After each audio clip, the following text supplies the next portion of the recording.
ידידיי, האם שמעתם על רדיו BGU? זוהי אינה תחנת רדיו רגילה, זוהי במה חלוצית לרוח האדם, ליצירה ולשיח.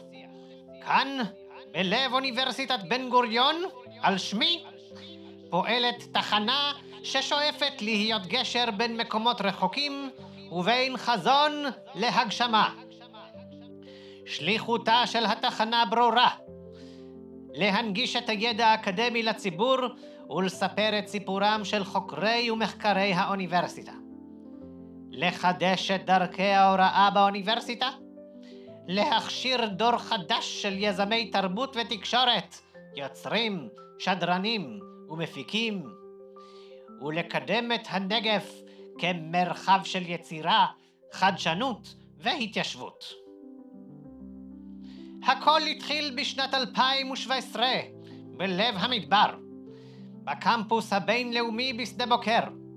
קבוצה קטנה של סטודנטים אמיצים, חמושים בחלום ובחזון, החלו לשדר. בלי אולפן מקצועי, בלי ציוד יקר, אלא מתוך מעונותיהם ומעבדותיהם. וכך נולדה תחנה קהילתית ששמה יצא למרחקים. תחילה, התחנה שידרה באנגלית בלבד. השדרנים סיפרו את סיפורו של המדבר והשמיעו מוזיקה מרחבי העולם. התחנה נולדה מתוך אהבת המדבר השקט והרצון להעניק לו קול. אך זה לא היה הסוף. זו הייתה רק ההתחלה. בשנת 2019, לאחר שצברה תאוצה, הפכה התחנה להיות תחנת הרדיו הרשמית של אוניברסיטת בן גוריון בנגב. מרכז הפעילות עבר לבאר שבע, לאולפן חדיש בלב הקמפוס המרכזי. לאורך השנים, תחנת רדיו BGU הפכה ממעיין קטן של יצירה לשיטפון מדברי גועש. מדי שנה, עשרות סטודנטים וחברי סגל מכל תחומי הדעת יוצרים בו תכנים רבים ומגוונים.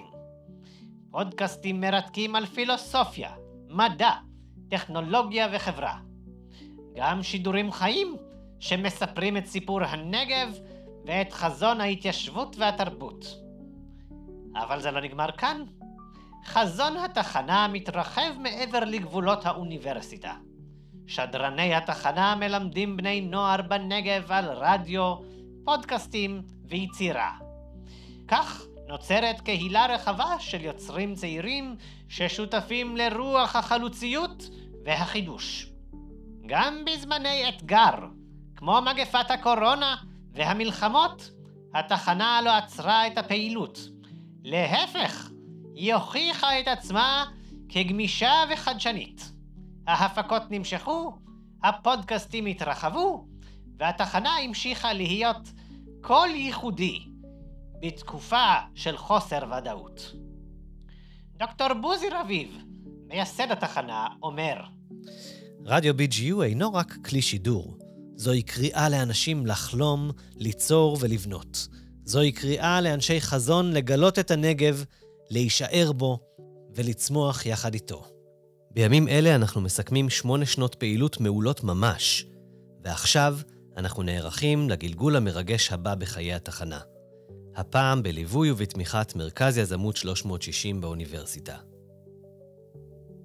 רדיו BGU הוא מופת לרוח הציונות. זהו סיפור על חלום מדברי שהפך למציאות פורצת דרך. זהו סיפור על יוזמה קטנה שהגיעה לפסגות גדולות. הצטרפו אלינו, האזינו, השתתפו, היו חלק מקולו של הנגב, קול שממשיך להדהד בארץ ובעולם.